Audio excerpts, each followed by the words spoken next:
Okay, here we go. Day 52. We are on. Yep. Let me just check audio. I think we're going to be good. Day 52. Yep. Audio sounds very good. Okay, it's good on X. Hello, one and all. Yes. Oh, it's morning here. Pete says we're good to go. Good. We're going to be officially starting. So I'm also going to take you. We have some new details today. Let everybody kind of file in. We're going to be live. We are live on Facebook, and we are live also on YouTube. Make sure you follow. All right. Jay Wade says good on YouTube. That is good news. We do have some developments. The sheriff also continues to speak out. Again, you're looking live. This is right in front of the home where we remain. And we do have some developments. So I'm going to be walking them through you. I think, let me just double check. I've already had a busy morning. The weather here is actually, I think today is not going to be as bad. It's not. The high is only going to be 93. So right now it is 75. So it's very pleasant. A lot of the people get out and they exercise and go for walks. Debbie is here. Everybody is here. So, well, right now I will show you the scene. This is obviously the front of her home. And then this is where the flowers are. We're going to go for a little walk coming up. But as we sign on, we are solo. There is no other press that is here. But I'm going to take you. There's a neighbor that I see, and they have two dogs. And one of them barks a lot. Let me just walk down just so you can see the beautiful flowers are still here. And people still can continue to come out and bring these beautiful, especially the artificial flowers. There's no activity right now at the home. That could always change. We'll see if anyone comes by the house. Right now, there's no one that I see in the driveway. Again, this is the beautiful Catalina foothills. I want you to look at that view. That's what Nancy and her neighbors, but that's what they see when they look out in the morning. Look at that beautiful LA sky. That's how I on Catalina foothills. And we're going to be beginning officially in just a couple moments. And I'm going to start off with there was a reporter out here yesterday, and the working plan right now is, again, that I've been doing TikTok live in the afternoon. We do Facebook and YouTube live in the morning. So good morning, everybody. Yes, there's everybody. We are our YouTube following really grows. Remember, on YouTube, you can send super chats. You can send super stickers. On Facebook, you can always send stars. The most important thing is to just make sure you follow the page. But we are live. I'm looking right now at our live on X. I'm also just a minor vent for morning. I don't understand some of the people that say, "Are you still out there?" I'm certainly not hiding that I'm out here. I'll tell you that. I'm certainly not hiding that. So, um, so we're going to officially begin. I'm going to let a few more people file in, as I like to say, on this Tuesday, day 52. Day 52. And we're going to go on a little walk. We're going to go on a little field trip. Michigan is here. You can put where you're watching from in the comments. You can also put how long, what day did you start covering it, or not covering it, but following it. Did you start following it the first week, or did you just pick it up last week, or did you pick it up whatever day? So you can also put that in the comment. And Pennsylvania checking in, Massachusetts, of course. So just for programming note, so obviously I'm here right now. I'm also going to be here through next week. And then I'm going to fly to see my family for Easter. And then we'll reevaluate. I don't know. Let's see where the case is. We don't know where the case is going to be. But you can also follow me on TikTok. You can also, obviously, on whether it's YouTube or Facebook, X, and Instagram. And then we always have our website, depetro.com. So, but there are developments here, and I think we're going to go on a little field trip and show you what they're talking about. Um, there's a neighbor, they have two dogs. One of the dogs is definitely a barker, and the neighbor is claiming we may even see the neighbor on the walk. Um, I see the neighbor all the time walking around. A lot of people walk in this area. They generally walk now in the morning. It's very busy with walkers, and then it's busy very late in the day. People don't generally walk in the heat of the day. But what you're looking at now, people like to see the live shot of her front door, and that's what we are focused on right now. But the sheriff had some interesting comments. So right now, Sheriff Nanos, I did send an email yesterday. I didn't get a reply. That's okay. Um, and he is talking to two, right now, the media that Sheriff Nanos is doing is he does talk to NBC, Savannah's network. So they have access, and two of the local Tucson stations, television stations, they seem to have access. And then last Friday, he did do a local talk radio. I think it's KVOA radio. He went on and did a talk show there. Other than that, you have not seen him on Fox. You have not seen him on ABC, talking about Sheriff Nanos. You have not seen him on any other network. I've just named them. So he's doing the locals, and then he does talk to NBC. Other than that, he's not doing a lot. Now, it's interesting to me is within a span of 24 hours, he kind of, the sheriff, what we're going to walk down is there is a utility road here, and there's a renewed interest in this utility road that is it possible that whoever abducted Nancy, that's one of the ways that they were getting around here undetected. So I'm just going to show you where that is. So then if someone mentions that they heard about a utility road, you could say, oh, I saw that, John DePietro was live there. So I've tried to show you a little bit of the local area, and we're going to begin because right now we are also live on AM 1380 and 99.9 FM on this day 52. Now remember, so right now, as we speak, we are live, obviously here on Facebook. We're live on YouTube. Remember, on Facebook, you can share that you are watching. We are live on YouTube. Make sure you follow. They call it subscribe, which is just you press the follow button, and all of our that certainly just continues to grow as far as the number of people that are following us as far as on YouTube. So it is day 52. And so there's no shortage of platforms that you can follow us on, whether it be, and if you're on X, what you want to do is you want to then find your way to either our YouTube page or our Facebook page, and then you can follow that way. So, like I said, no shortage of ways that people can follow. As always, I encourage you to log on to our website, depetro.com, and depetro.com, which is brought to you by the Coesit Inn, 226 Coesit Avenue, West Warwick. I cannot wait to get back and have a delicious meal, whether it's lunch, dinner, or drinks in the lounge. I assure you, they're waiting for you, and they have the coffee at Coesit. Stop in and see them, the Coesit Inn. It's also a perfect spot to watch March Madness because they have so many TVs, and they have a very large bar area. So I love the Coesit Inn, 226 Coesit Avenue, West Warwick. Now, I want to get through some of the updates. What I try to do, everyone does different coverage.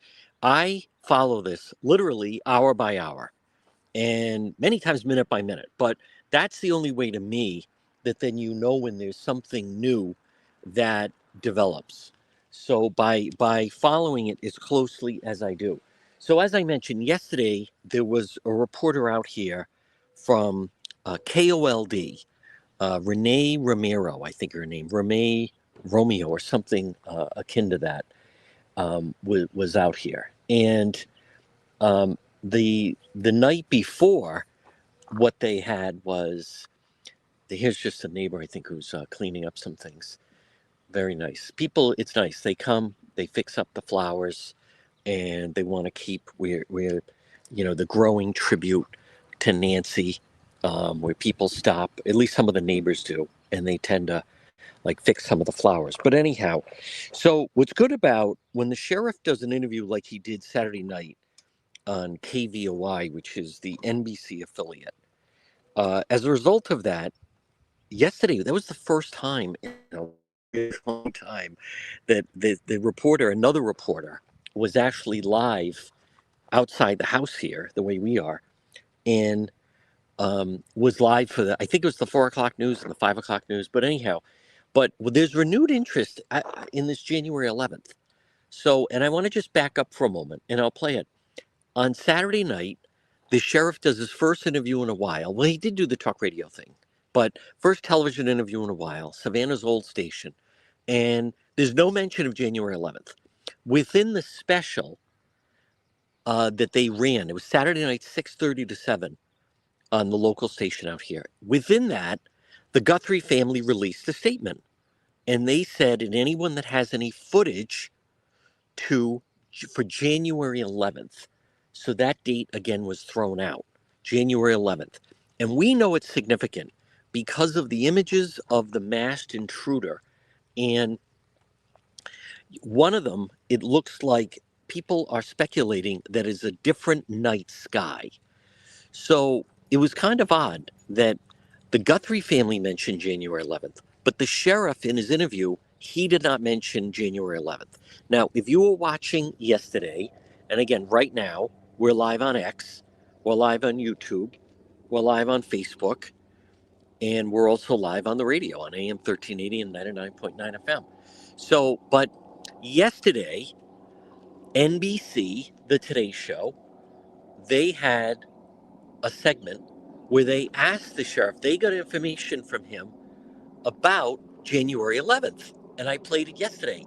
According to the sheriff, Sheriff Nanos, he claims, now you can hear a helicopter overhead. We don't know if that's connected to the search. So again, we remain right here in front of the home of Nancy Guthrie. There is her front door. That's that famous scene of the masked individual. But just to finish this, so the sheriff does an interview yesterday and says he's not sure about the timestamp. There's no timestamp on the images.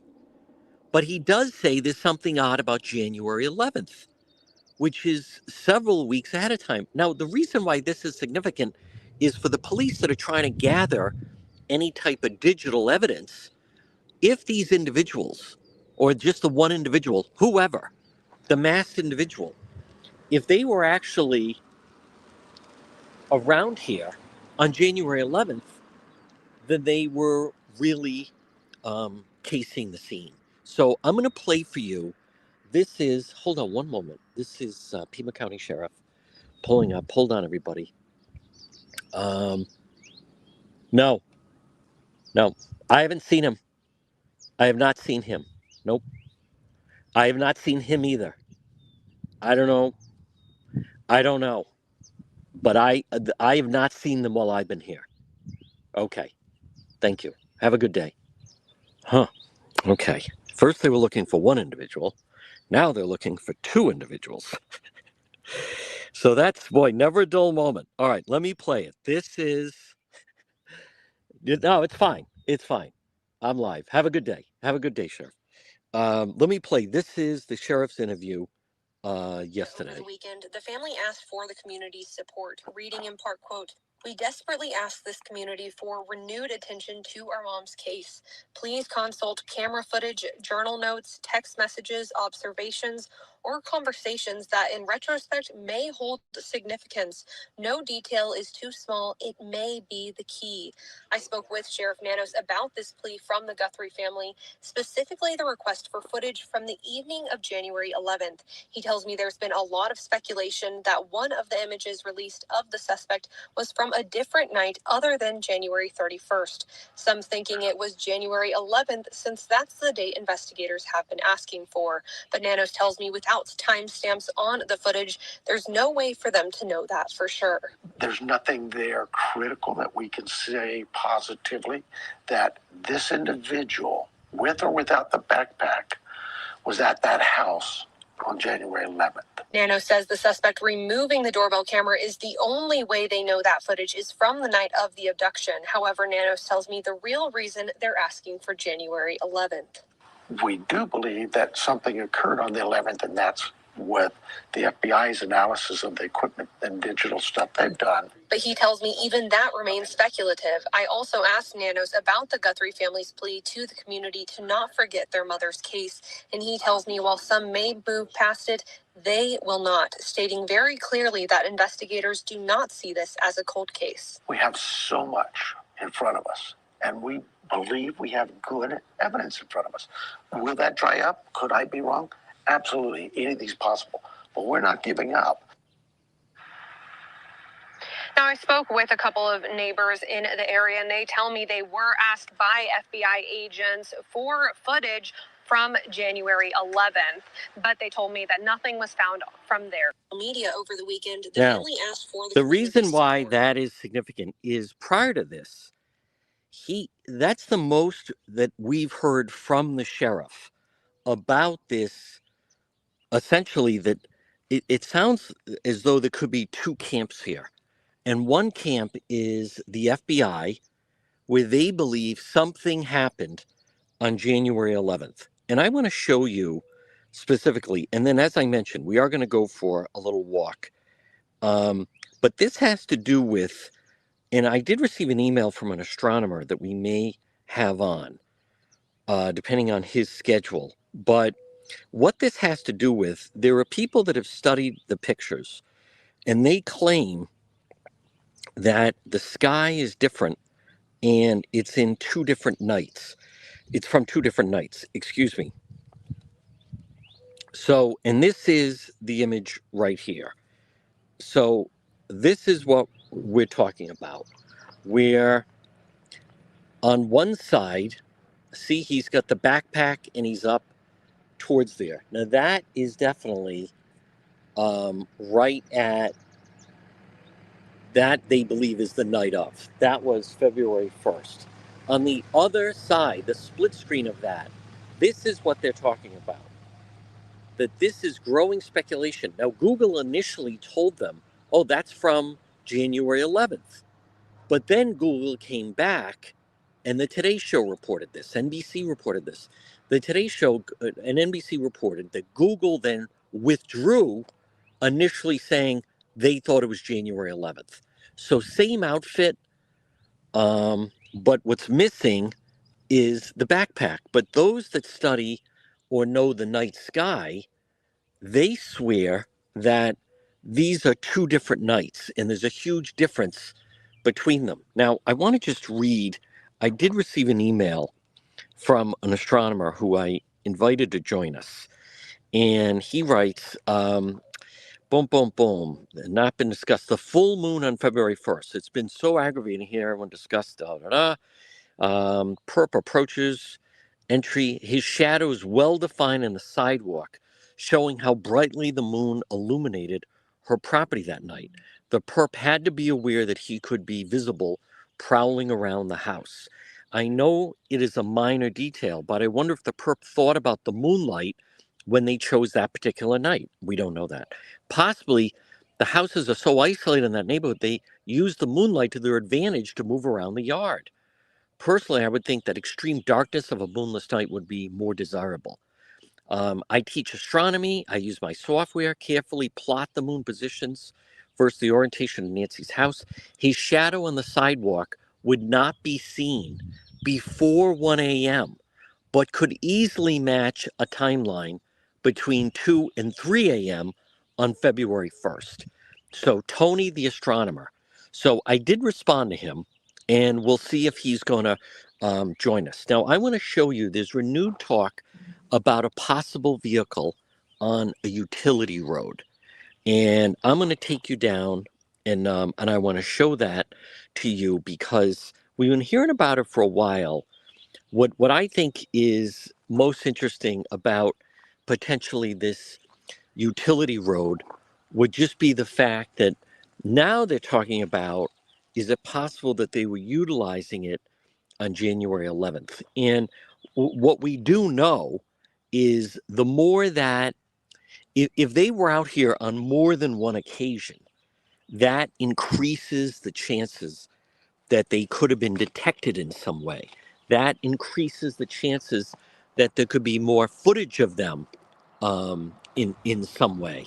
So that's the real significance of it, because right now it does seem that they were able to get in and out of this area and not be detected. And what do we mean by that? We still don't have a vehicle that they're looking for. They haven't told us we are looking for this vehicle. Folks, this portion of the program is brought to you by Propane Plus. Remember, with this high talk of gas and oil, you can depend on Propane Plus. I can tell you, many of the homes in this area, many of the newer homes, they use propane.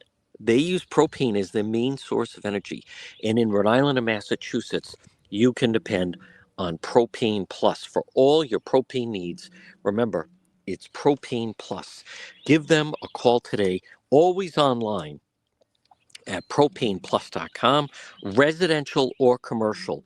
You can depend on Propane Plus and always online. The Johnson family, again, serving Rhode Island and Massachusetts. If you use propane, you can depend on Propane Plus. So contact the Johnson family, and then that way, even though and how it continues to go up, you're not going to have a problem if propane is your main source of energy, and it can be. And more people are actually switching to propane.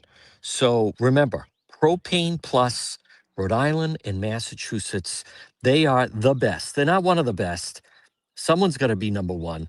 There has to be a leader, and that leader is Propane Plus. Now, they're always available online at propaneplus.com. Again, the Johnson family, 3 generations, so knowledgeable. Propane is also renewable. Propane is energy for everyone. You can depend on Propane Plus. In Rhode Island, call them 401 885 4209, or in Massachusetts, 508 252 3359 for Propane Plus. So let's go on our little field trip, and we're going to walk down. I also think it's interesting to point out, like when you hear that someone is just like 6 houses down or 5 houses down or 4 houses down in a regular neighborhood, that would literally be someone down the street.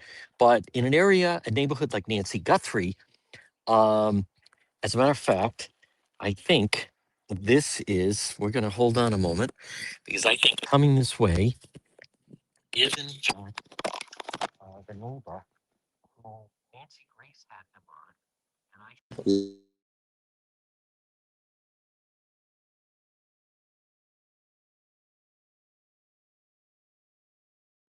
I want to just make sure. Okay. So they're actually headed this way, and they have their 2 dogs, and this could actually work out um, very well. Now, I see them all the time. I'm not trying to ambush them, but this could be working very well. You've heard about this neighbor, and he did an interview with Nancy Grace, and he describes the barking that the dog was doing on the night of January 11th. And it normally, this little dog, now they have 2 dogs, and I see them, he is everywhere. Great job with Nancy Grace. Can I chat with you just for a moment? Oh, you don't have to be on camera. You don't have to be on camera. Okay. So I was just saying, I know exactly which dog is the one that barks quite a bit. So no, it's fine. You were great. Um, we don't have to do it on camera. Here are these two beautiful dogs. But what I find very interesting, and if I stand next to you, he's no. But what I that everyone's talking about the January 11th that you actually. Which were they both barking or just one of them? They got us up. Okay. Out. Yeah. Wow. And we're attuned. Jolene in particular was attuned, kind of looking out and assessing. Wow. Yeah. But we put the video through Chat GPT. Yep. And it said that it was amazing because it said that they assessed that something was going on, but it was far enough away that this is the way a dog thinks, that it wasn't going to impact them. Okay. So the threat was, and if it was here, yeah, it is. We were estimating 100 yards. Oh wow! Because you are four houses over. Yeah. Huh. Wow. And do you also, with Nancy Grace, do you touch on the utility road? Do you think there's something to that? I can't say. No. We're not criminologists. No, I understand. Investigators. But does that go all the way through the back to here, or pretty close? No, you have to. Okay. Basically, if you walk it, it connects to that street over there. Yep. The next left. Okay. It loops around. There's a cul-de-sac. So it's almost like you would dart into that street and then you would dart back. Okay. Oh, there he goes. Good. Yeah. But the January 11th, and you remember, so the dogs, they got you up on January 11th, but then also on that January 31st and the February 1st. A later date. Later date. Yeah. Wow. So, now, like last night, did they get you up? No, they didn't. No, I mean, nothing. It's actually, I commented. I'm sorry, I'm right here. Oh, you're fine. No. Oh. I'm. This is okay. I've met you before. I know. Okay. Who are you with? I just do my own. Remember? Okay. I talked to you a couple weeks ago. All right. We'll talk in just a little bit. Okay. Let me just chat with them. I don't want to have the. Sometimes we get interference. So, I just commented to Jen the other day that they haven't. They usually we take them out, they hit the sack, and they're out like a light until the morning. And we have to actually, as him in particular, I have to rouse him and get him up in the morning. Wow. And I commented the other day that we have not had anything like that happen since. It was really unusual. Okay. Yeah.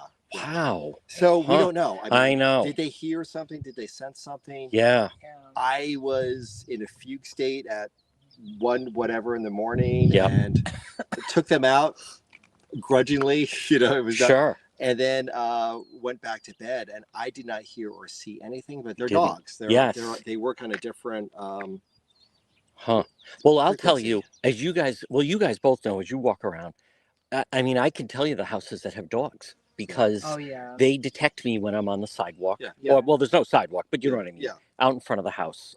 So. Yeah, there's a lot of dogs. Yeah, this is a dog-friendly neighborhood. Yeah. People It come is. and walk their dogs through the neighborhood. Yes. Yeah. People who. But I mean, there's certain homes where, like the one at the end of the street, they have a dog, Yeah. and there's like I can detect. But my point is also I can detect homes that I don't believe they do have a dog because then they don't, there's no barking or anything. Yeah. So, well, that's interesting. I'll let you guys continue on your walk, Yeah. and I'll see you later on. Yeah. So Okay. hopefully there is some progress soon, right?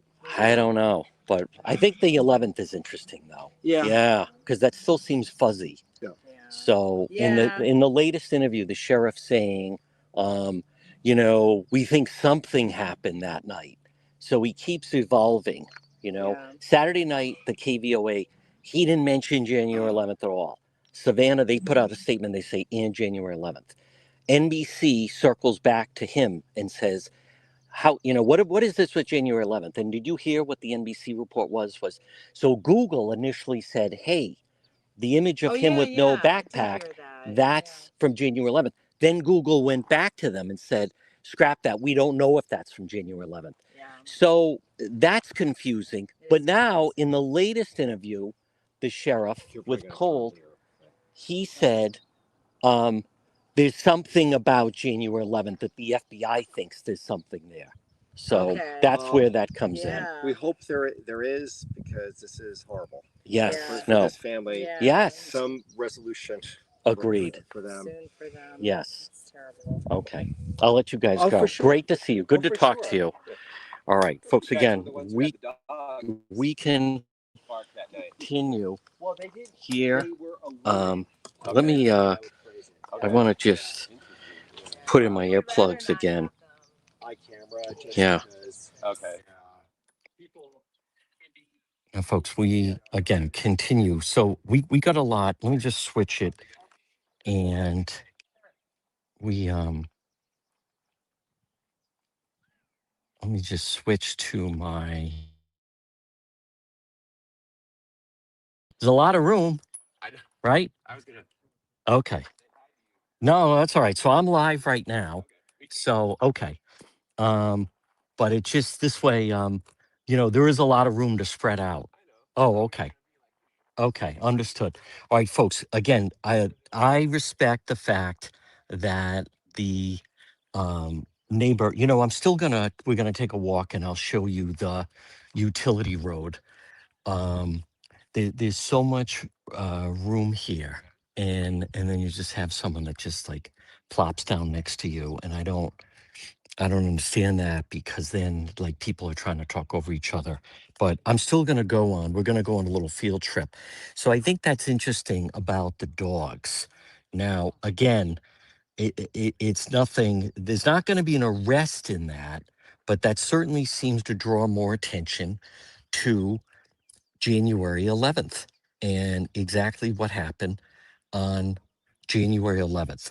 This portion of our program is brought to you by Kids Club on the Pike. Now, remember, located right on the Cranston Johnston line, it's Kids Club on the Pike. You can call them at 401 443 5336. 401 443 5336 for Kids Club on the Pike, whether it is for daycare or for after school care, or whether it is preschool. Kids Club on the Pike, and they have several locations. Call Kristen today, 401 443 5336, 401 443 5336 for Kids Club on the Pike. So, actually, I think we'll wait. I was going to go on a little field trip here, but I don't want to lose. We're in such a good spot right here, and it is with the shade. And I want you to understand that it can be challenging with individuals that just come up and uh, you know just start like trying to hijack when you're talking to someone or something like that. For those of you that follow, I don't do that, and I know different people come out, but I hope, and I was trying to explain to the neighbor that I don't know with this sheriff, we don't know like what's intentional or what's not intentional as far as the way that, and let me just be very clear that his like this January 11th is evolving. And what I also, good morning everybody, again, we remain right outside the home of Nancy Guthrie right here in the Catalina foothills. What just stands out to me is I don't understand how the sheriff did this interview in the special on Nancy Guthrie with the local station on Saturday night. They do the special, and then the Guthrie family are the ones that have really, number one, they're saying that they don't want the case to go away, which I think Savannah needs to speak out more. That's number one. And then number two, it's the Guthrie family that seemingly is putting the focal point on January 11th. And I mean, just in the course of the past couple of days, the January 11th is evolving in renewed interest because of the Guthrie family. I mean, the sheriff, they did put something out mentioning that, but between the Guthrie family saying it, and then NBC reaches out to the sheriff, and the sheriff says that's because Google initially, and I want to show you again. So the sheriff claims that Google initially came out and said that they believed that that image could be or was of February January 11th. And then, according to the sheriff, again, he told NBC that Google came back and said, actually, we cannot definitely say it was January 11th. Now, where this is also significant is keep in mind, in the very beginning, the sheriff said the camera, the Nest camera was damaged. Therefore, they had no way to retrieve any video. It was the FBI working through Google that got those images in the first place. So if that's, the FBI working through Google and getting those images, I don't know. It's a weird dynamic that initially also, I think in the first or second press conference, the sheriff complained that he was still waiting for information from big tech. And you get the impression that maybe, the FBI has a better working relationship with big tech, or was able to pull that up from big tech, or get big tech to kind of give this to them. But this is, this was the footage initially that the sheriff initially said they had no image. It was the FBI working through Google that they were able to lift that, even though there's the intruder destroying the Nest camera. I also just want to point out again, for those that are watching, again, we're live on Facebook and we're live on YouTube. And, those gloves, as one of the investigators we had on said, boy, those don't look like gloves. Those look like boxing gloves. Those look like gloves over gloves. That looks like it doesn't look like he'd be able to pull out the weapon and use it based on, like, look how baggy those gloves are. And look how I mean, it's just it's very odd again. But the sheriff initially said they didn't have this. His team, for better or worse, they seemed to believe that if the camera was destroyed, they didn't know how to pull this up. But it was actually the FBI and their people that they were able to, good morning, that they were able to pull that up. So now, see, here's I mean, the FBI, here's what people need to understand. The FBI, people still are under the impression somehow that it's the sheriff's investigation. And you have to realize that any police, it's a paramilitary operation. So any investigation like that, the FBI cannot take over or announce something. Notice the FBI, they're not issuing any statements on this. It's all coming through the sheriff because it's his investigation and he's in charge of the investigation. So, but I think it'd be really helpful. And I know that must be very frustrating to the family, that if you're Savannah Guthrie and her family, that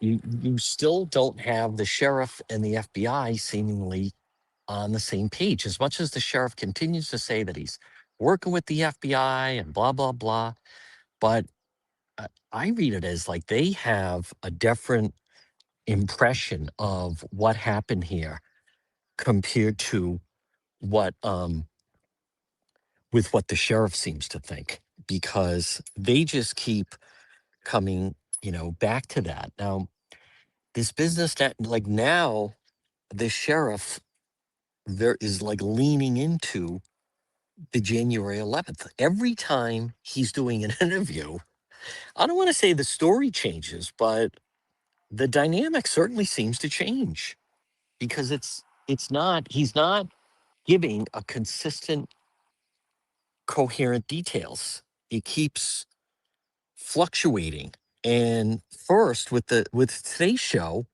he seemed to downplay January 11th. Then he does a local interview and he seems to kind of lean into it a little bit more, saying, well, something happened that night. But if something happened that night, that is I mean, that to me, that's a really important dynamic to be aware of. Folks, this portion of our program is brought to you by J. Perry Paving. Now listen, Rhode Island and Massachusetts, brutal winter. Some of the roads in and around Rhode Island and Massachusetts, some of the different roads, they resemble the roads in Iran are better, and they were bombed. J. Perry Paving, free estimate, any project.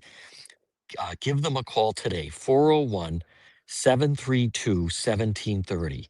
Letter J, J. Perry Paving, 401 732 1730. Remember, high quality, fair pricing, exceptional service, 20 years experience, specialized commercial paving, residential paving, free estimate, any project. It's J. Perry Paving. Give them a call today and also learn the benefits of asphalt paving. J. Perry Paving, 401 732 1730. You know, some people may not understand this, but a new paved driveway, you want to make your mom happy on Mother's Day? J. Perry Paving could do that. 401 732 1730. It's letter J. It's J. Perry Paving. So again, it is day 52 and we remain, you're looking at, I mean, I like to be on the ground here because then if something happens, we like to see this is still, some people wonder why, but this is still ground zero. This is where the crime happened. This is where Nancy Guthrie was abducted from her home. The reason why the abduction and what was the plan, I mentioned this yesterday that Brian Enton of News Nation, he seems to be leaning into the fact that it's possible. And remember, right now, because that there is nothing definitive, everything is just speculation on it. But he seems to now be leaning into, and I'm not putting words into Brian. He was very gracious and generous when he was here. He would, stop and chat with us. But he seems to be leaning into, and some of the law enforcement officials that he's speaking to seem to be leaning into that this was, at first we were hearing like a botched robbery, a robbery gone wrong. But what they seem to be leaning into is that someone actually, that this could have been some kind of, boy, they go the helicopters again. This could have been some kind of an abduction gone wrong, a kidnapping gone wrong. And that I think that is, again, not, I think some people look at crime differently, because some people, I've gotten the messages and they're just parroting things they hear, but they'll say, who stood the benefit for Nancy, leaving? And I know where they're going with that, but that doesn't necessarily always match up as to why something like that happens. It's not as cut and dry as that. If that were the case, then why would you not just, I think what's just so puzzling to people and makes this case so unusual, as a matter of fact I know it is, it's the fact that they took her. It's the fact that they abducted her. It's the fact that they didn't just because the investigators we've had on, and again we'll have them on again, but the fact of the matter is it's such high risk to begin with, let alone the fact that they took her, because that's where it just goes to another level as far as high risk. So but you are hearing right now this renewed interest that were they in the area January 11th. And if they were, in fact, in the area January 11th, that sounds and seems pretty sophisticated that somebody was intent on coming here and with the sole purpose of abducting her. Now, something I just want to point out, and something that there's several things about this that we don't know.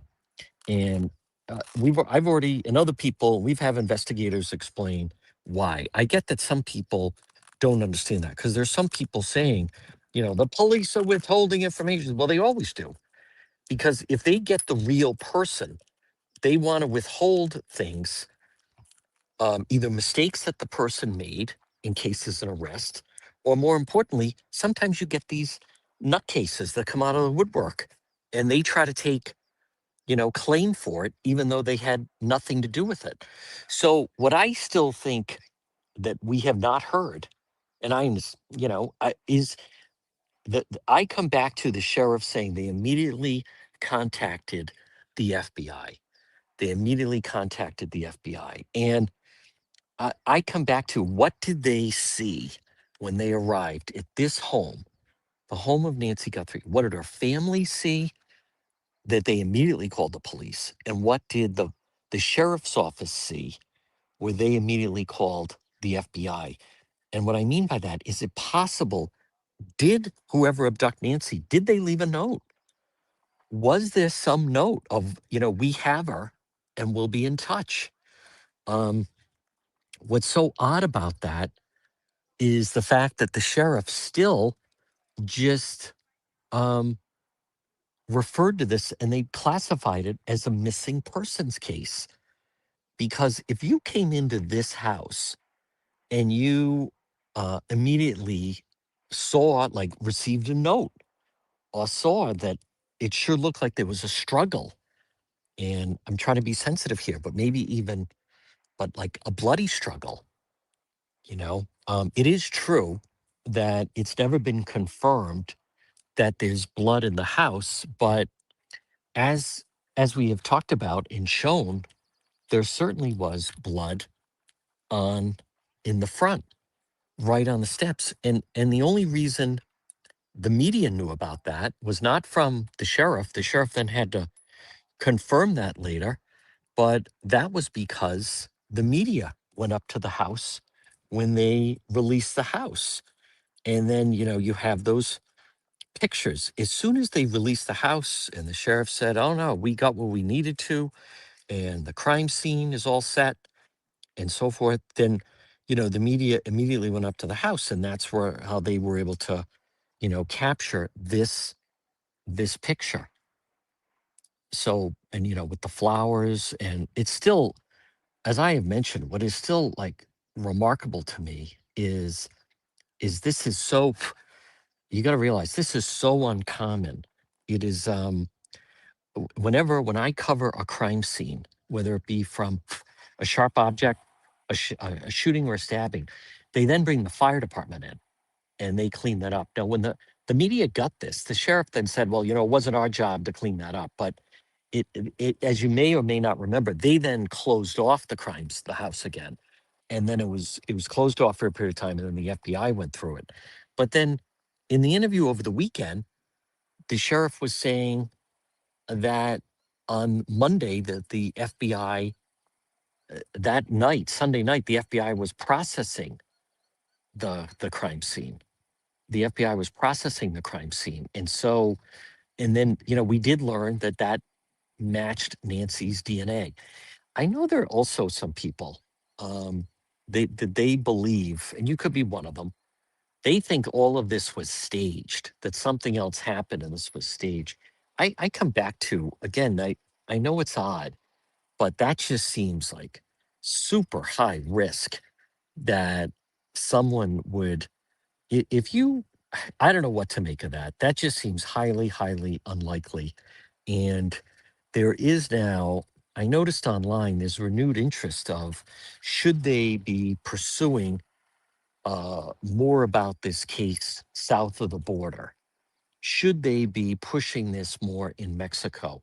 I think that is interesting.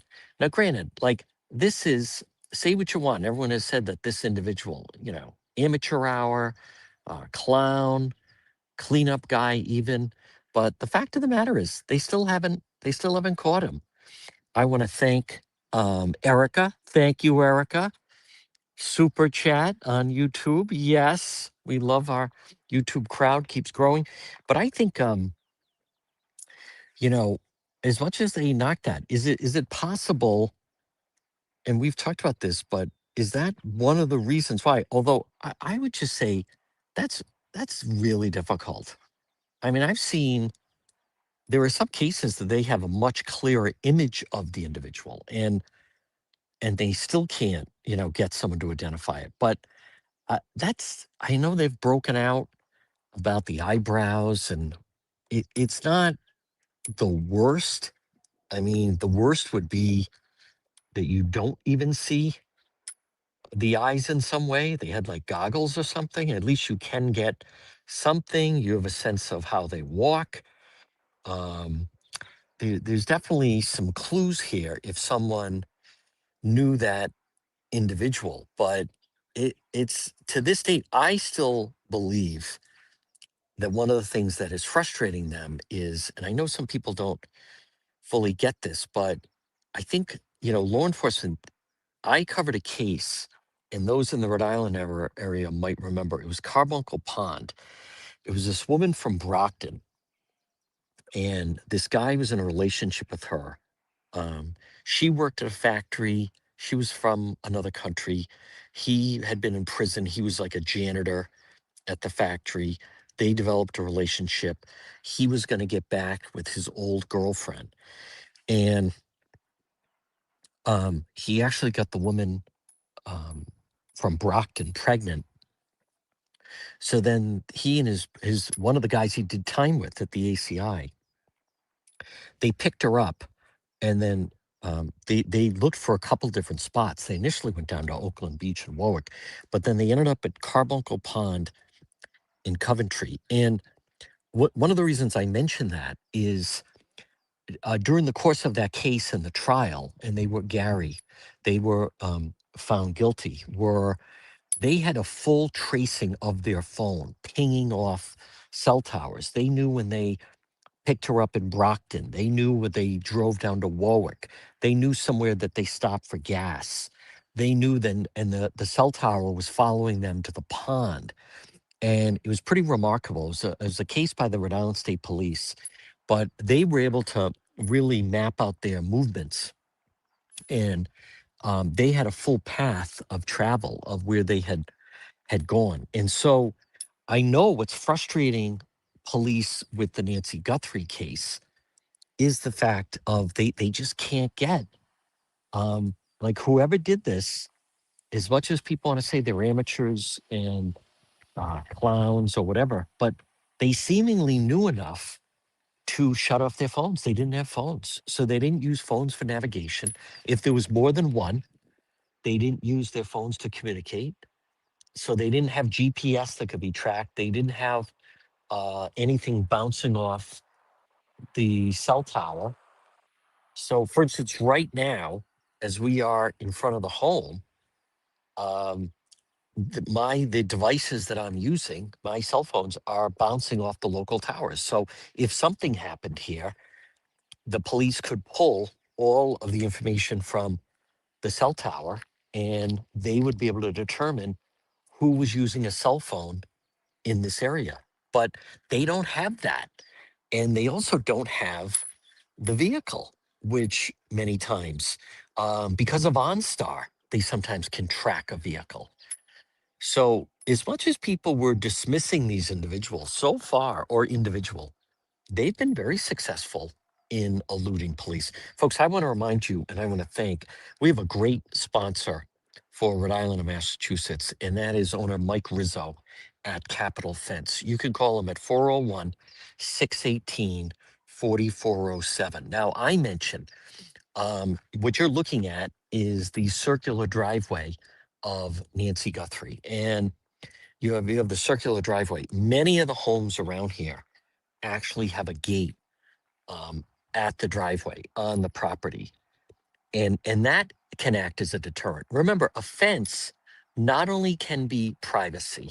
If you have a pool, you need a very strong fence. If you have a young child, if you have a grandchild, if you have a new pet, so many people love the convenience they have Their entire yard is fenced in.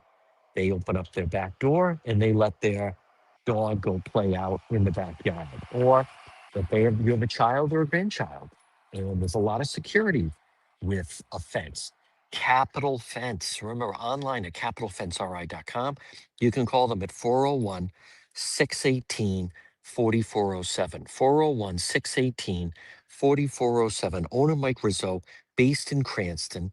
Fence and Gate, most trusted for privacy and security, serving Rhode Island and Massachusetts. The highest quality. I shared on the Facebook page that was just written up by a national magazine. Installation, durable, automated gates, free estimate, and they're licensed and insured. Call owner Mike Rizzo today at Capital Fence, 401 618 4407. 401 618 4407 or Capital Fence and online at capitalfenceri.com. So, folks, again, it is day 52 in the search for Nancy Guthrie. And one of the things that, I think it's positive. The fact that the sheriff did that interview over the weekend. As a result of doing that interview, the other local TV station, they got access to him. He also, to back up, Sheriff Nanos did an interview with the local talk radio station. I think it's KVO Radio. He did an interview with them on Friday.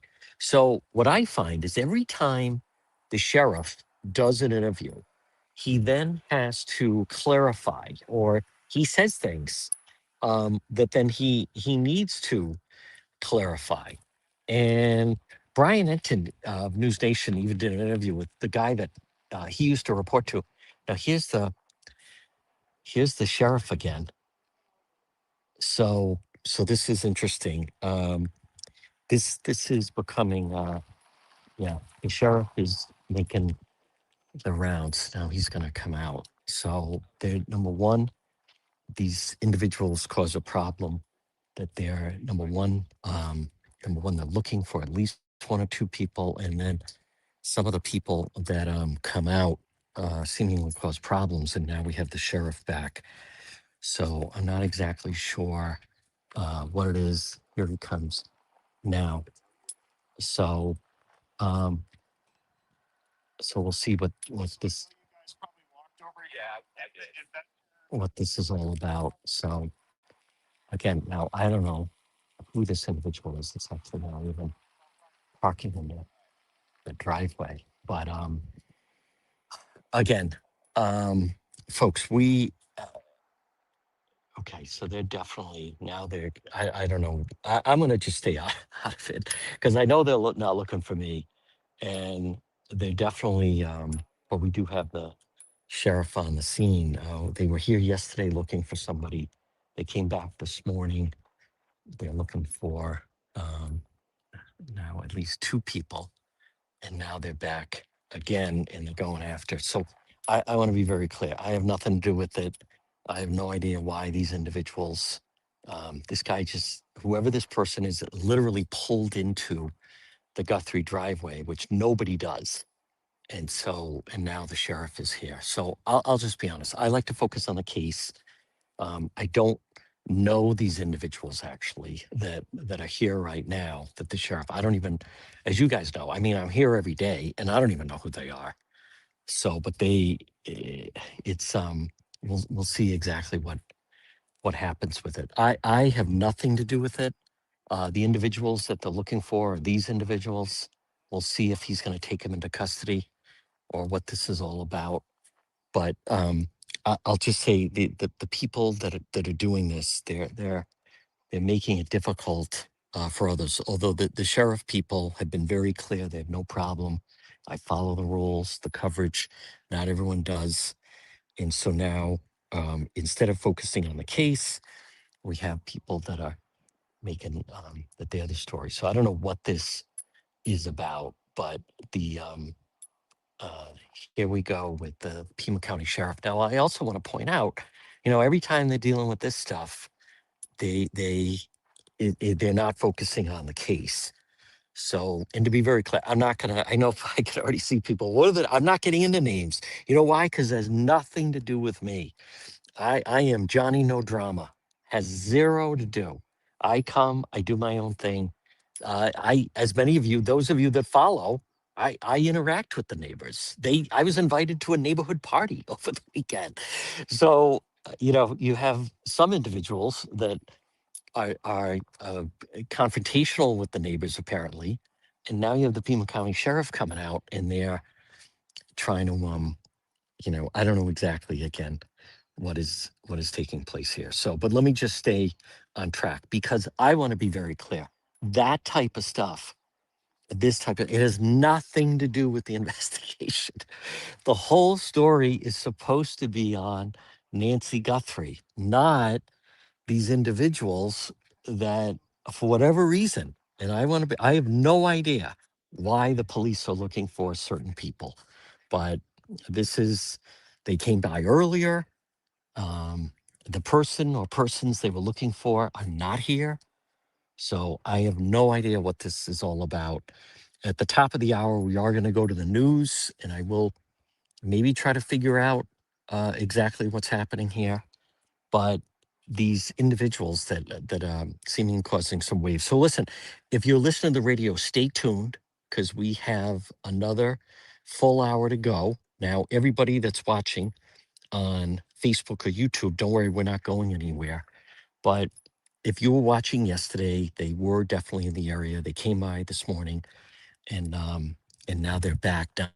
Sometimes they go up the hill and then they park there and then they come down. And now this time they've parked here. So we'll try to figure out exactly what's happening. So if you listen to the radio, we're going to break for the 10 o'clock news or the top of the hour news. Excuse me, not 10. Everyone else, be patient. Stay tuned. Let me see if I can figure out what's going on here.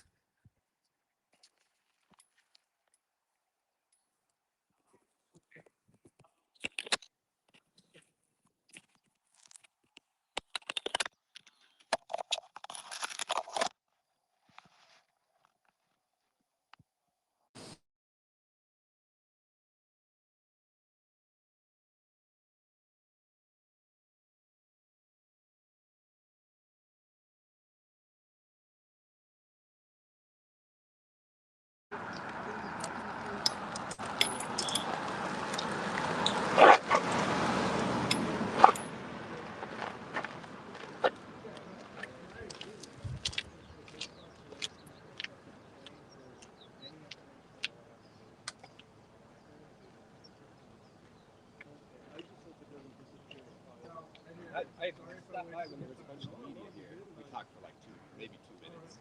I'm gonna ask him if he'll just stay on camera real quick. Have a good day, guys. You as well. You don't have a Utah or Nevada place, do you? Yes. You were saying it's gonna get towed. It's parked on private property. I'm not gonna have to go through the whole thing again. But it's like that. It's not part of next door. It's a rental property. I would. Okay.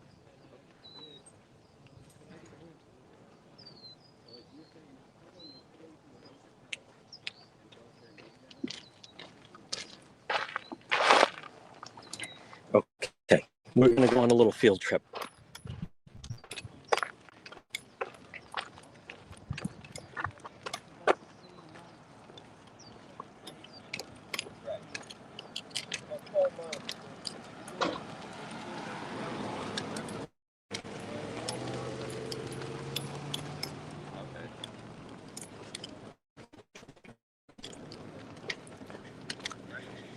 All right, good. We're going to go to the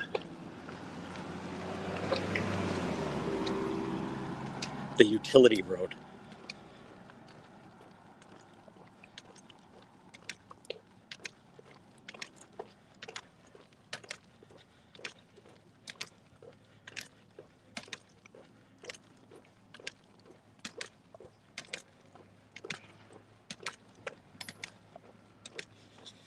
All right, everybody, be patient. This is the utility road that I want to show you.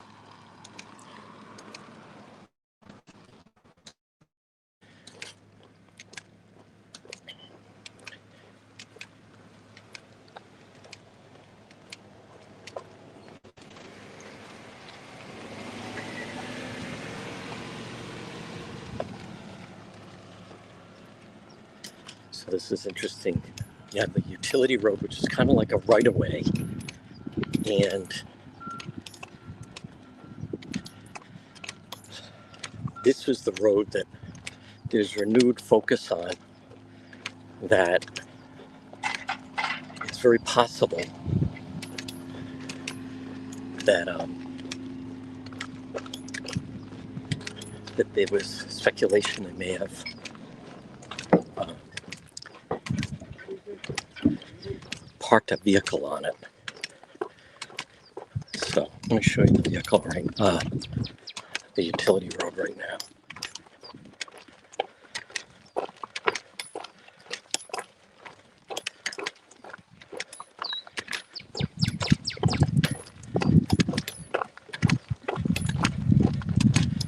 Now again, this is also like part of Nancy's neighborhood, and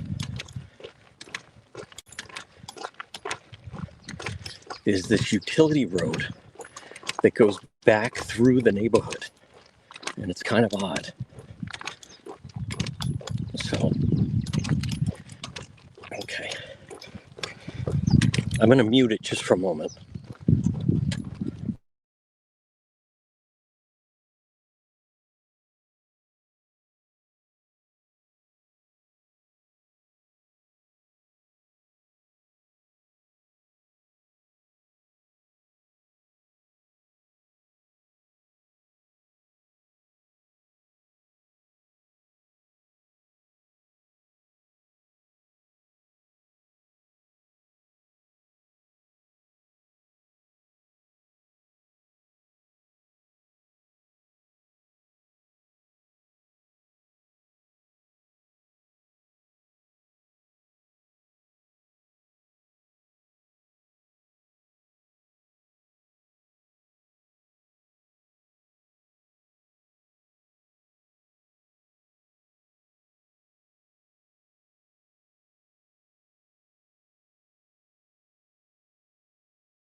Okay, and we're back. Now, this is the utility road. And I think, let me just make sure we're set, but I think this is really interesting that this utility road, it's kind of like a right-of-way. And again, right now, this is day 52, and we are, in fact, live right now on, okay, I'm good to go. Let me just talk to, okay, and we're good. This, let me just say, but I think we're good. So this, oh good, this portion of the program, folks, brought to you by the Lodge Pub and Eatery, 40 Breakneck Hill Road in Lincoln. Remember, lunch, dinner, drinks in the lounge, they're waiting for you at the Lodge Pub and Eatery. Now, this road that you're looking at right now, we are live on Facebook, and we're live on X, and we're live on YouTube, and we're also live, as I mentioned. You could always listen online at the website, which is depetro.com. But this this road, in other parts of the country, it's referred to as like a right-of-way. But this is generally used. See how there are telephone poles? It's a dirt road. There's no lights here at all. So there was some suspicion that is it possible that the reason I'm showing you this right now, and I know a couple other people have kind of highlighted this a little bit, but the whole reason that I'm showing this to you is the fact that it comes back to January 11th. I know the FBI was very interested if there was any type of activity around this road. Now, again, we see the helicopters. Like, what is going on? The helicopters are circling the area around Nancy Guthrie's neighborhood today. I don't have an answer on that. Obviously, I don't know what the answer is, but I don't have an answer as to why. I mean, that's the 5th time that they have made the rounds. So I don't know exactly what's they don't tell us anything like that or why there would be so much activity, but there's definitely some activity in the area regarding. I mean, I was out here the past couple of days and we had no helicopter activity, and suddenly we're out here and we have an awful lot of helicopter activity. But the road you're looking at, so I think this is different and this is interesting, but this is a utility road, and I'm going to try to show you on a Google map of where this goes, and more importantly, where this goes in relation to Nancy's home. So into Nancy's home. So let me just pull out, and I want to show you this on Google Map of, I want to just kind of blow it up a little bit for my own. And then, you know, this is actually, let me do a screenshot of it, and then you'll be able to, then I can explain it a little bit better. So where we are, and I know it's inverted because of the camera, but where I am, is the blue dot. Now, Nancy's home, the Guthrie home is, let me hold it like that. Okay, you see the blue dot. I'll walk it. We're gonna go up. This is Camino El Grande. When I then go up there, that becomes Camino Escalante. So you take the turn, and then you go a little bit farther down. The first, you see Nancy's home. I'm going to show it, that has the pool, and it also has, her neighbor has a pool, and then you see the street that goes in front of her house up the hill. I think you can see that pretty well. So I want to back it up. I realize that if you're listening to the radio, it's not the best visual, but again, I want to just show you. You can hear the dogs. See, I'm at the blue, and you have the right of way, and then it goes down there, kind of through the back a little bit. So we're going to go back down to her house. But this is, keep in mind, this is in fact her neighborhood, and we are going to actually walk. Hopefully, not have a problem with our device overheating. So let me just, we'll go right here. Okay. So something that I want you to note is just how spaced out the homes are. And you've also heard about a house where the residents bailed out of the house almost immediately after this happened. And I'm going to show you that home in just a minute. So it's you're going to hear people talk about it, but that's a vacant home right there. That is a vacant home. And there were some individuals that lived there that were a little sketchy, to say the least. And I do know that the FBI came to the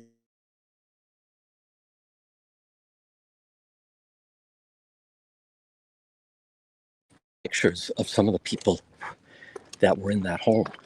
So then again, we're on a little field trip, so to speak. But don't forget the Lodge Pub and Eatery, 40 Breakneck Hill Road in Lincoln. When I return, can't wait to go for a feast at the Lodge, 40 Breakneck Hill Road in Lincoln. And also the lounge at the Lodge is great for March Madness, all the March Madness activity. The Lodge Pub and Eatery, 40 Breakneck Hill Road in Lincoln. Don't forget about their sister station, K's. So this is interesting. This is another home. Now, it's not vacant, but it's on the market. And out of nowhere, suddenly they're digging out in front. So that's interesting. What happened that out of nowhere, we don't know, but suddenly they're doing digging on the property? You know, there are people that keep insisting, and I think some mediums have said that they think she's buried near her property. And all of a sudden, out of nowhere, we have a crew that is digging on a vacant home right in the neighborhood. Wait do you see how close we are in the neighborhood of Nancy Guthrie. I believe our connection is fine. We are in the Catalina foothills. So this is Nancy Street. The Wi-Fi connection here can be a challenge. Hopefully we're not going to have that much of a problem. But you come right down here, and this is Nancy Street. And this is where you, right in front of the home. So now I've also shown this, and I actually did some videos on this. If you check whether Facebook or TikTok, I think I am on YouTube, but this to me is so helpful to understand that on that night. So I'm going to show you, we're coming up to the front of Nancy's property, but people say, what if a neighbor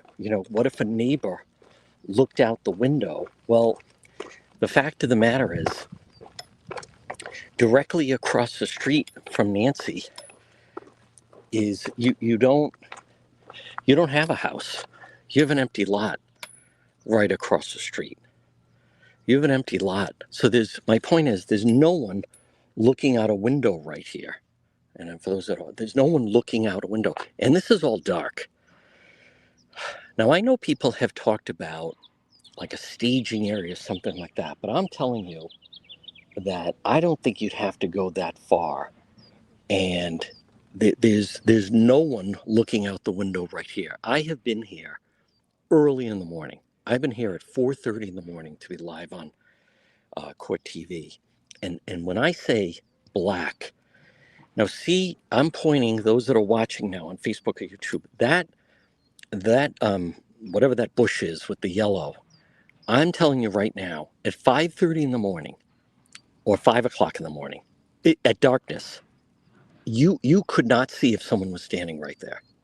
Like, because look, there's, and I know we've talked about that, but there's no street lights.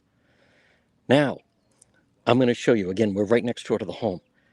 You go a little bit further, right? And that's the street, no outlet that it goes up. I was showing you on the map. But right there, that's also a lot. Now, I'm pretty sure that's owned by, you can see a house there, but much like there's also a house here. But these people, they don't just own 1 acre. Some of these lots are 2 and 3 acre lots. So it's, I don't know for a fact, but I'm pretty sure that this house that if you're watching, I'm pointing to right there, that this could be a 3 acre plot, that 2 or 3 acre plot that they own. And so again, it's very private, but directly in front of her home, she doesn't have a next door neighbor who, is looking out the window or would even see anything.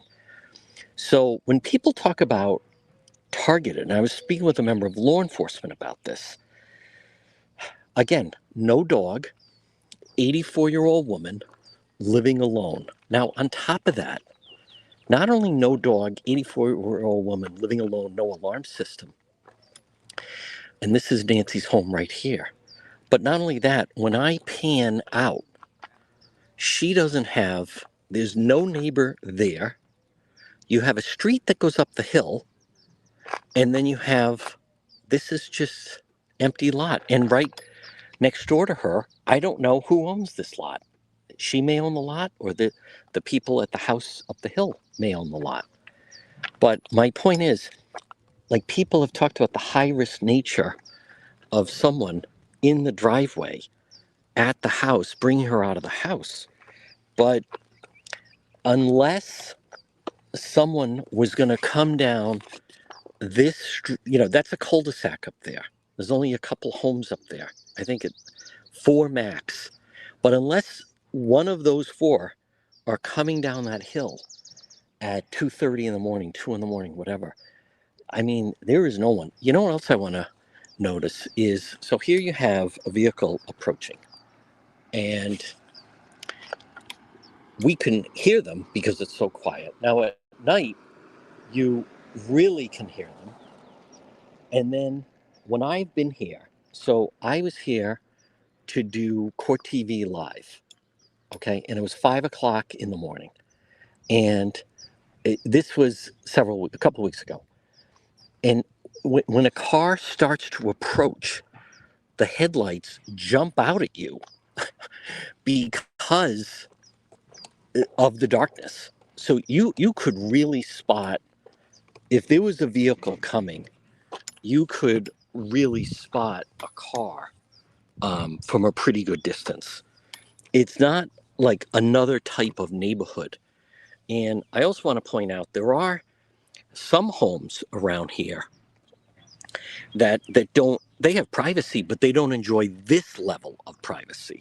They don't enjoy this level of privacy because it's not, people talk about 84-year-old woman, Nancy Guthrie, lives alone, no dog, no alarm.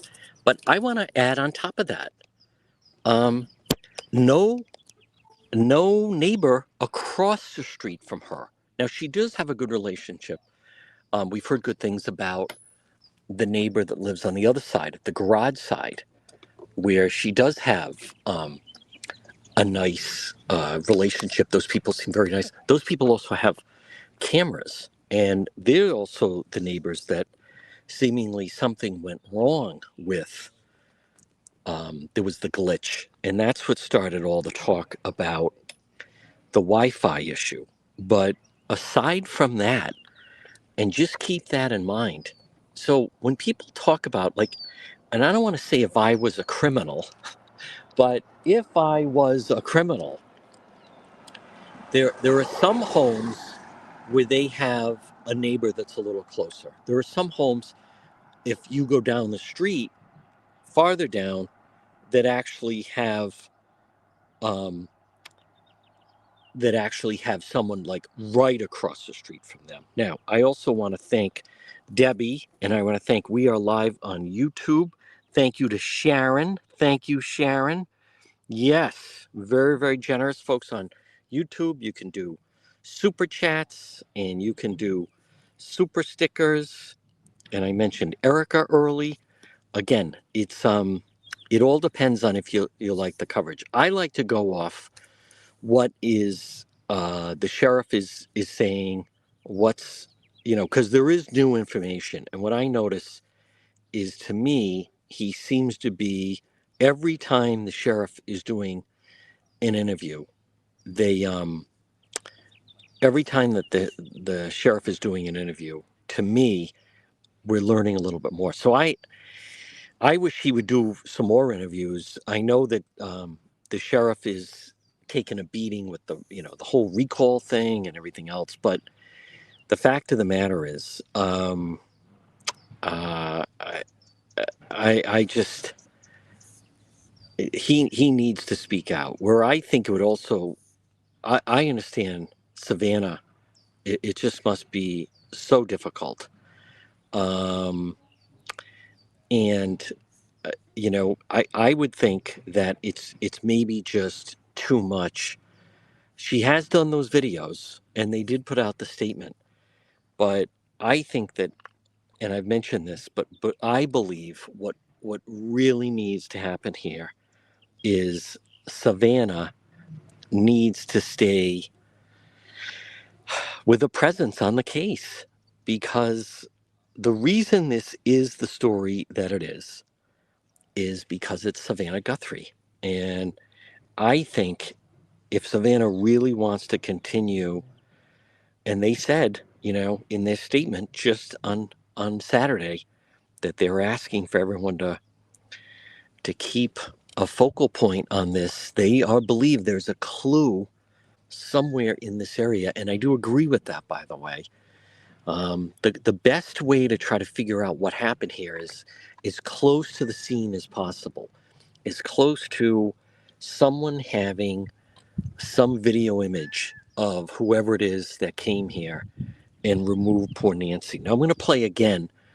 You still have this January 11th, and we did speak to the neighbor that spoke to Nancy Grace. But folks, I want to remind you, especially if you're in Rhode Island or Massachusetts, and if you have a fire, remember Serve Pro of Providence, 401-941-5500. Serve Pro of Providence, 401-941-5500. Whether it's fire damage, now listen, if you have a fire, especially if you have fire at your business, if you have a fire, they're going to have to put out the fire. They use a tremendous amount of water. You're going to have water damage. Then you're going to have probably mold. So you have fire damage, you have smoke damage, then you have water damage, and then you have mold. Serve Pro of Providence. They're available 24/7. You can call them at 401-941-5500. Fast, thorough, professional. Serve Pro of Providence. 401-941-5500. Let me also remind you about Watson Materials. Listen, spring is here, although I know some different parts of Rhode Island, Mass even actually have a sprinkle of snow, but more time after being cooped up this winter. People want to be outside. Watson Materials, 401-885-0600, 401-885-0600. The most complete selection of landscape materials is Watson Materials, 401-885-0600. Call Sean and request a free quote. Now, we have two factions in play with the Guthrie investigation.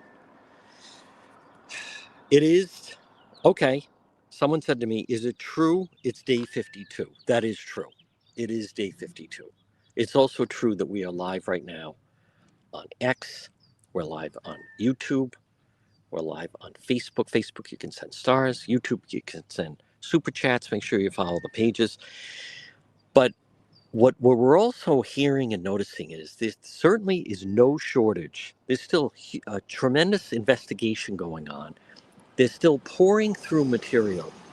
And the fact that they are zeroing in that it's potentially that something happened on January 11th, that that can't be ignored, because whoever did this, if that actually happened, where they were doing like a trial run, or that they were out here January 11th, I mean, that is tough. Brian Enton of News Nation, who if you've seen when we've been live, he stops and chats with us. He's done a fantastic job on this case. But Brian, in his latest video, he seems to lean into the possibility that it was an abduction, but is it possible that it was someone who was attempting some form of an abduction for kidnapping, but then poor Nancy didn't make it, and so they just, I hate to use the phrase, but they kind of cut their losses. But there's renewed interest about January 11th. January 11th. And before I play this, one of the things that also stands out about January 11th, again, it's January 11th, the early morning hours is a Sunday. January 10th is the Saturday.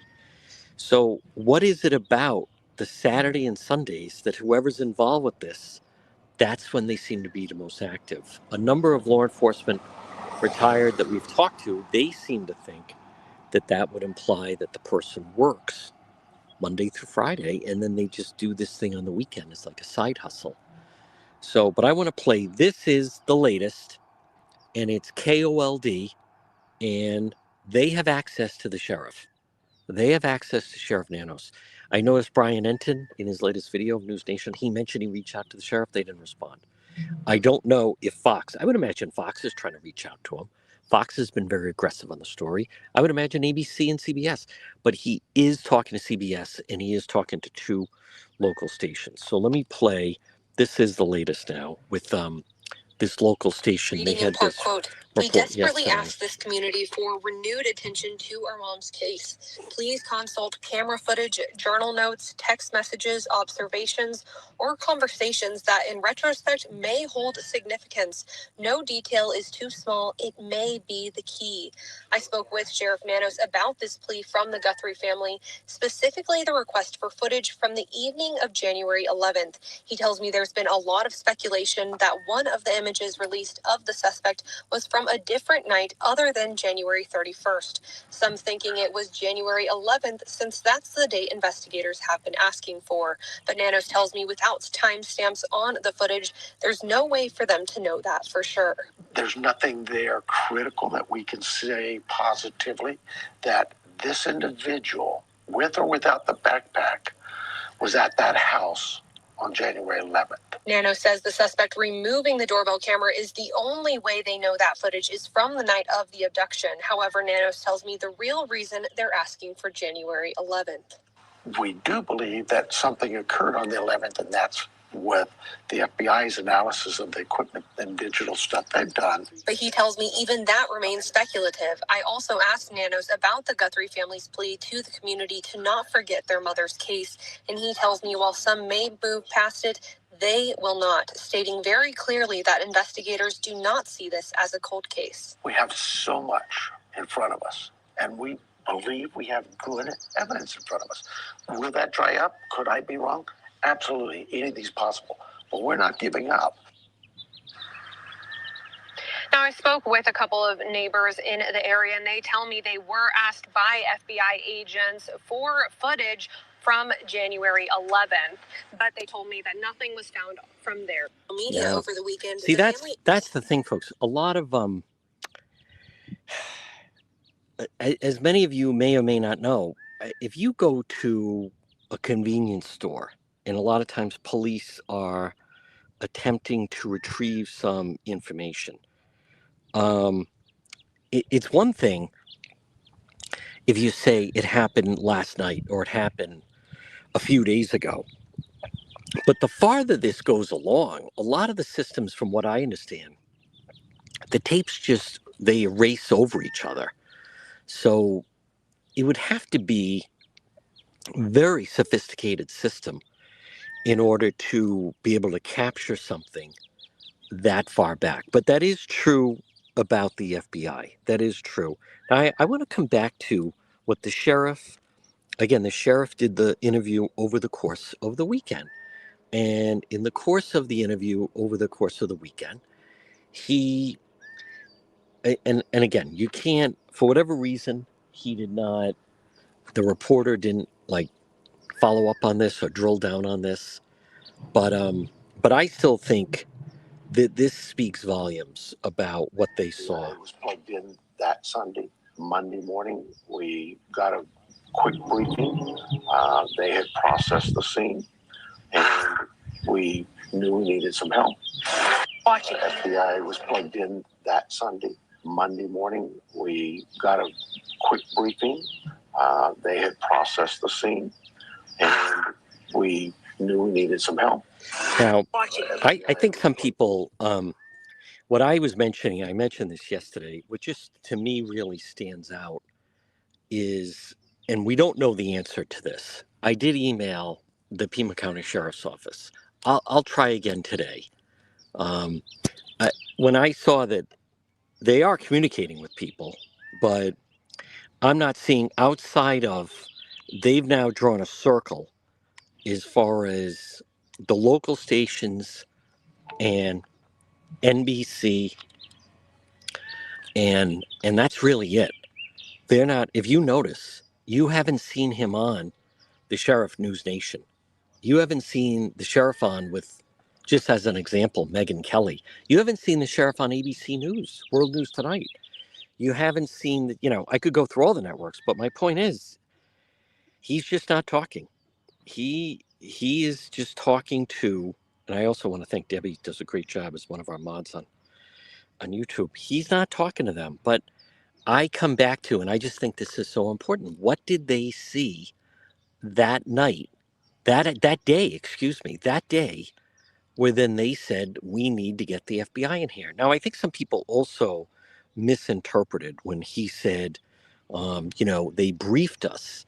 You got to realize, okay, we're going to let the FBI investigators go in and they're going to do their thing at the crime scene. And they probably have more sophisticated tools and equipment than the Pima County Sheriff's Department has, because they just don't deal with crimes of this nature that often. So I think people misunderstood, people saying like, what does he mean he got briefed? Well, he doesn't do every aspect of it. You have different, everyone has different roles. And then when you're doing you're going to have a meeting to go through what everybody found. Okay, the people that are doing the search, they have this. Those that, they sent a drone up, they offer that.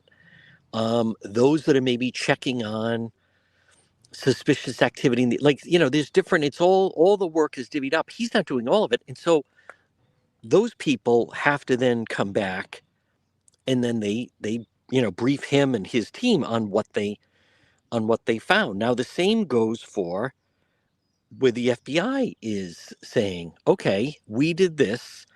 And it sounds as though it's the FBI that were the ones that were able to, the FBI that could be the ones that found the mixed DNA.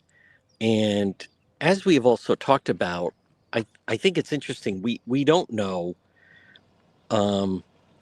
We don't know like what room that happened. Like, did they find the mixed DNA in the bedroom? Or did they find the mixed DNA in the kitchen? Or did they find the mixed DNA in the bathroom? That, again, we don't know that. But that DNA could be the clue.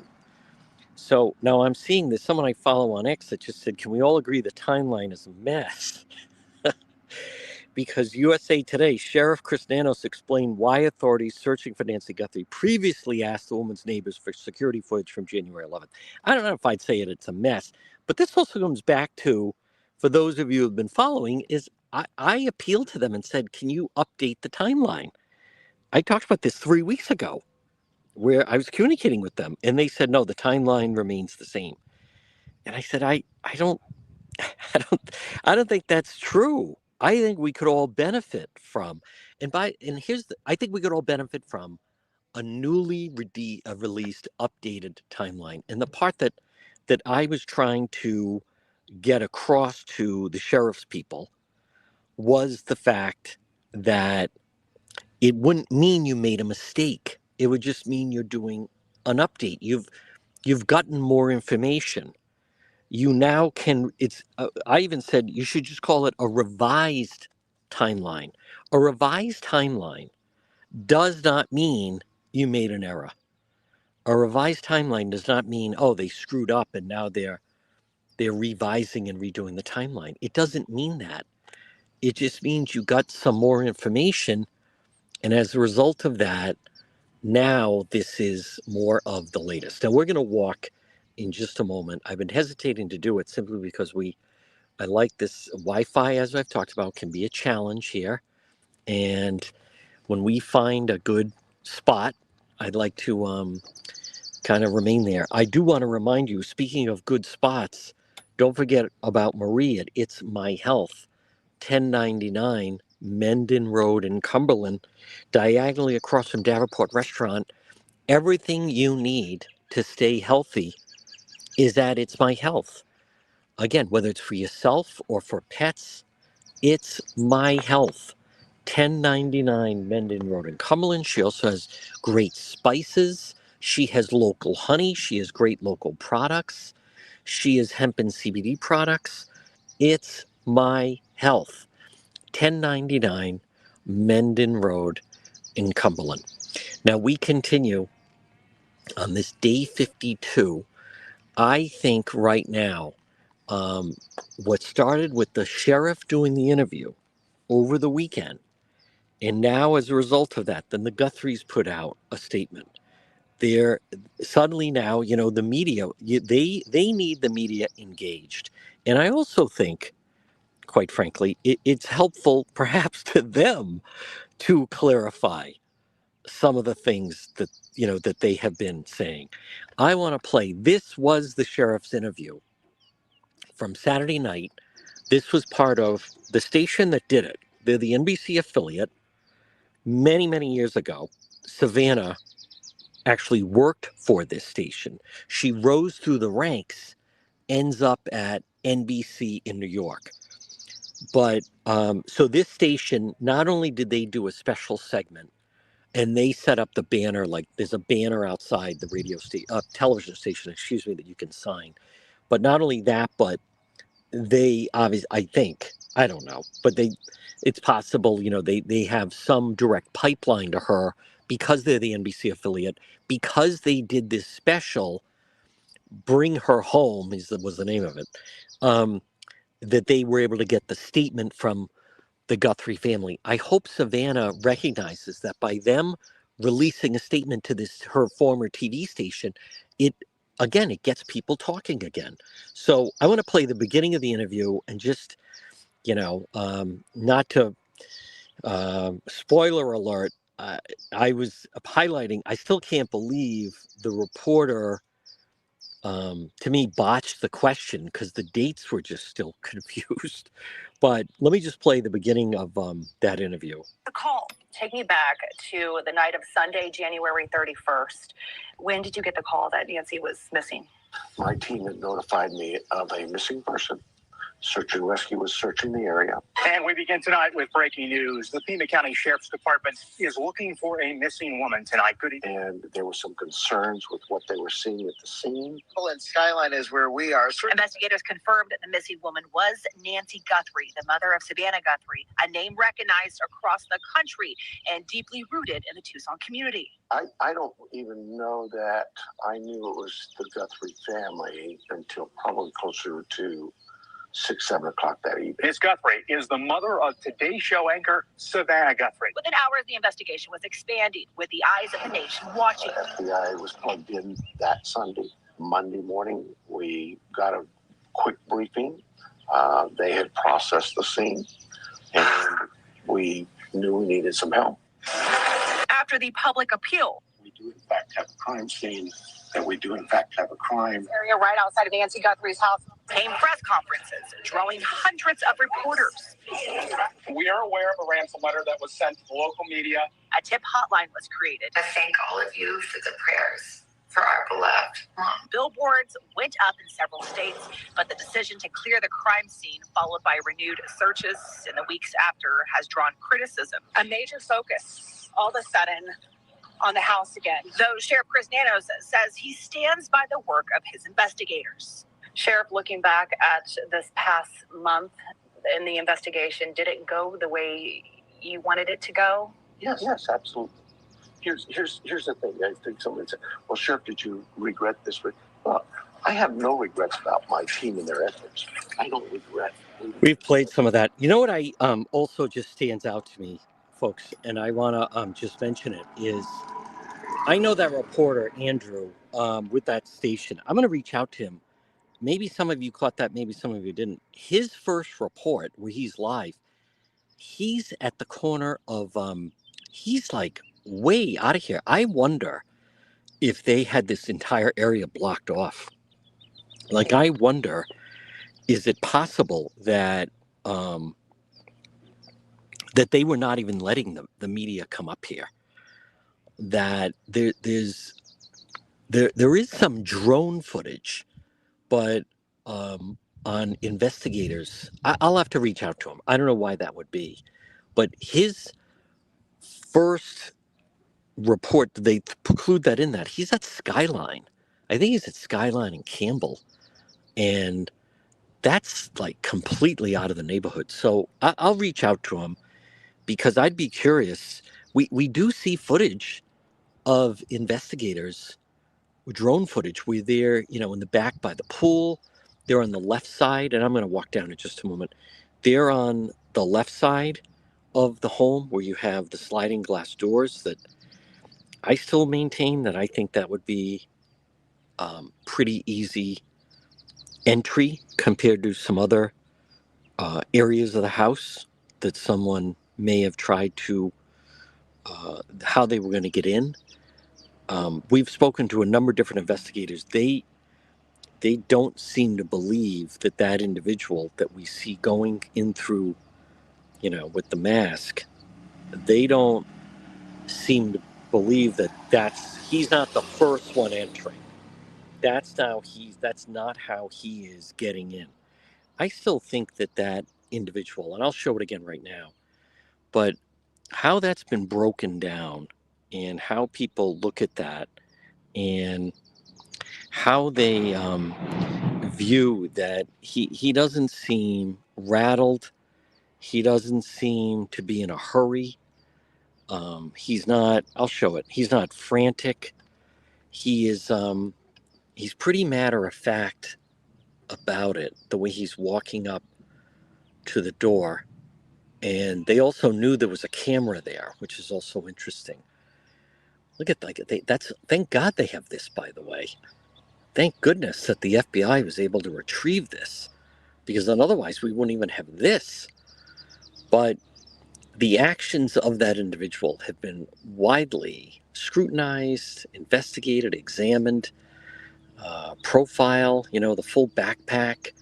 Why has the weapon? The backpack seems full. What's in that?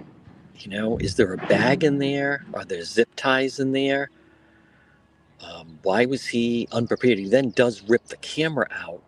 Other people have said, how come he didn't have like a spray can and immediately just spray can the camera? A lot of times also the cameras do have sound, but he's going up, and it's someone alert enough to know that camera's there, and then in essence trying to get rid of that camera. So knowing that he was going to be caught, and as much as, okay, so we do have the video of him, but they still haven't found him. They definitely, captured him on tape, but aside from that, no one has come forward and said, I know who that is. But I think that's an interesting idea of, is it possible no one knows who that is because the person is actually south of the border. So then, how many, I think on Saturday, I may go to Mexico. How many people are aware of the case? I mean, I think compared to a lot of stories, I think the case has gotten a tremendous amount of attention. Certainly, I can tell you in this area, but there are people. I'll admit there are people that we encounter, and I'm going to go for a walk. And they think like, oh, did they find her? Oh, is that still going on? Like, so if there are people that think that that doesn't, that's not everybody following the case. Not everybody follows the news. Maybe initially they were following it, but it's very possible that. And look at what's going on right now. You have March Madness. You have war in Ukraine. You have the problem with. I can assure you right now, if someone's waiting several hours in line at an airport, plus you had the plane crash at LaGuardia, if someone is waiting several hours in line at TSA, I don't think that's someone that's focused on Nancy Guthrie. So again, when you're out here, it's several things are a challenge. One is to find shade, number one, because the sun is so blazing. And then number two is to find good Wi-Fi. So, but we'll take a little walk down to the flowers. Again, everything remains the same. We didn't see anybody at the house. Sometimes we see people that come in and out of the house. Obviously, some people that still work on the house. But I haven't seen anything either yesterday or today. I also want to show you again. Remember, that's that road that goes up. So you don't see, this is across the street. There's no neighbor looking out the window. Even if you had a Gladys Kravitz, there's nobody that is looking in. Like, that's the next closest home. They're not going to see anything. Now, again, these are the flowers, and they remain. And this still remains. There's still a lot of people that come out here and stop and pause. It's now several weeks ago that the Guthrie family, Savannah and her siblings, that they came out. You still see Pinky's signs right here, right here. Somehow, Pinky believes that she thinks, and by the way, some of these flowers are new and they're beautiful. Some of the artificial, remember, if you're planning on coming, they really request that you send, or leave, I should say, artificial flowers. So that way, because they had a terrible problem with animals eating a lot of the dead flowers. And the real flowers, initially they're okay. But then what do? They die. Someone else had mentioned, let me just show you. So first of all, like, Pinky left that sign. Like, who in there, like, she thinks somehow somebody thinks is that the daughter of Ronald McDonald? Like, who is that supposed to be? I would hope that that's not supposed to be me. There was a great episode of Curb Your Enthusiasm. They show Larry David, like, we're going to use this of you, and he's like, that's what I look like. But you see, they put a sign. Please put posters and letters for the family in these boxes. And someone mentioned when I showed that, well, hopefully, there's bottom, so when it rains, that the water will drain out. Now, to me, that's someone that you don't understand. When it rains, it doesn't rain. Tucson, 300 days a year of sunshine. That's what they enjoy. 300 days, meaning it doesn't rain. 300 days a year, no rain. So I wouldn't worry. We haven't had rain in a very, very long time. I think it's possible we're going to get some rain this weekend. But they don't worry about that. Also, when I was live yesterday on TikTok, someone came on and said, now, is that a beach area? This is actually the opposite of a beach area. This is the opposite of a beach area. No, it's the desert. And the desert is very different. The desert, especially this area at night, number one, it as soon as the sun goes down, you need a jacket. It can be cold at night is number one. And number two, something else that's kind of interesting is sound really travels here at night.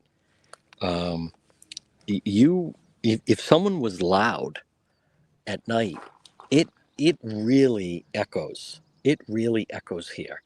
So far more, and we'll walk back, but far more than like some residential areas where you'd have houses closer together, or there's no airplanes coming overhead.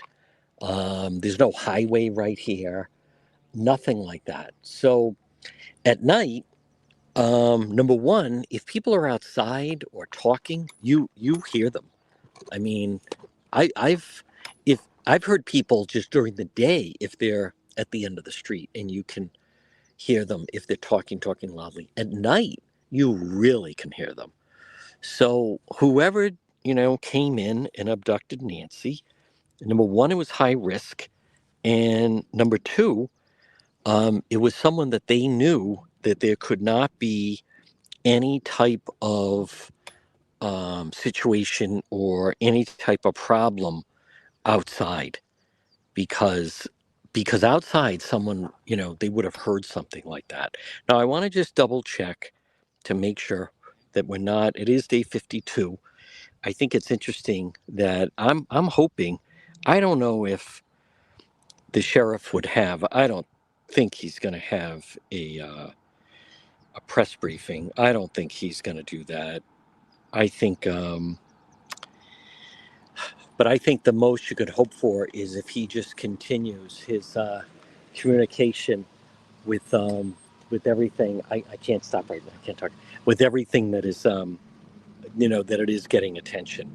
I'm seeing KVOA news search for missing 84-year-old Nancy Guthrie has now stretched beyond 7 weeks.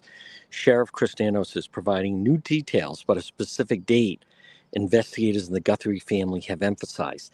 Now that's the January 11th. I don't know what to make of that. I don't know what to make of the January 11th. And to be clear, it's all just like a working theory. There's nothing that says definite. I know now, the neighbors that we talked to earlier, that they were saying they believe that their dogs kind of were disturbed by something. But I want to again just show the images of what that is all about. And I also, boy, can you imagine all behind the scenes that Google first tells the investigators that they believe the photo of the perpetrator without the backpack that happened on January 11th, and then Google goes back to them and says, actually, we're not sure that was January 11th. Gee, thanks a lot. They have not caught. We're going to walk down the other end. They have not caught a break in this case. I don't think the only break actually that they have caught was they did catch a break regarding being able to get the Nest camera. But just again, for those that are confused, that's what this is about.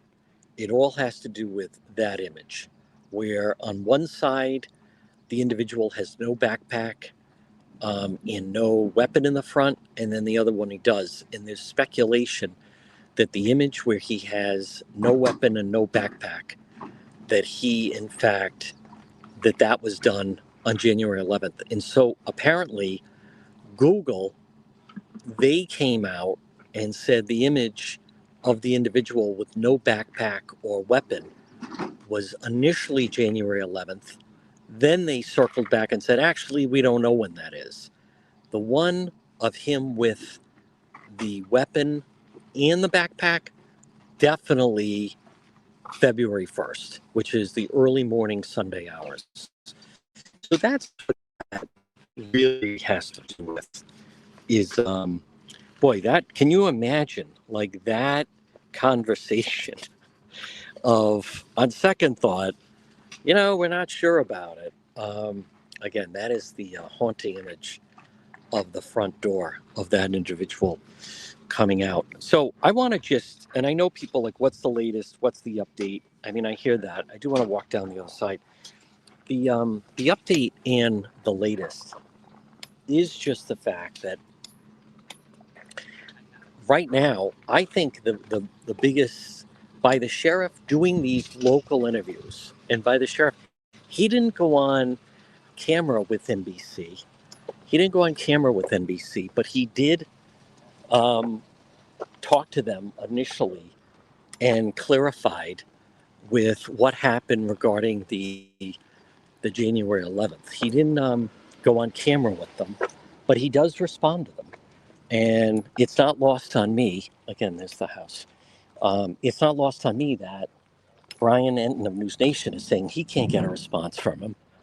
And NBC can seemingly pick up the phone because it's Savannah's network and they can get an immediate response from him.